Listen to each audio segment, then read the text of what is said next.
ভয়াবহ বন্যার কবলে পড়েছে ব্রিটেনের ম্যানচেস্টার। একদিনের বৃষ্টিতে প্লাবিত হয়েছে বাড়িঘর, রাস্তার বিভিন্ন জায়গায় পানিতে আটকে আছে যানবাহন, বিচ্ছিন্ন হয়ে পড়েছে বিদ্যুৎ ও সুপের পানির ব্যবস্থা।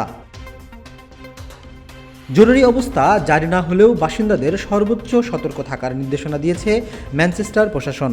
বন্যার পরিস্থিতি আরও অবনতি হতে পারে বলে সতর্ক করা হয়েছে। এরই মধ্যে ব্রিটেন জুড়ে ভারী তুষারপাতের সতর্কতা জারি করেছে আবহাওয়া অধিদপ্তর। জরুরি কাজ ছাড়া বাসিন্দাদের ঘরের বাইরে বের না হওয়ারও পরামর্শ দেওয়া হয়েছে। তুষারপাতের নাকাল ভারতের জম্মু কাশ্মীরও। অব্যাহত তুষারপাতে গত 4 দিন ধরে বন্ধ মুঘল রোড। ভারতীয় আবহাওয়া দপ্তর জানিয়েছে আগামী 6 জানুয়ারি পর্যন্ত তুষারপাত অব্যাহত থাকবে। তীব্র শৈত্যপ্রবাহ বইছে দিল্লি, রাজস্থান, পাঞ্জাব সহ দেশটির উত্তর অঞ্চলীয় সব প্রদেশে। এদিকে হিমাচল প্রদেশে জারি করা হয়েছে বৃষ্টির সতর্কতা।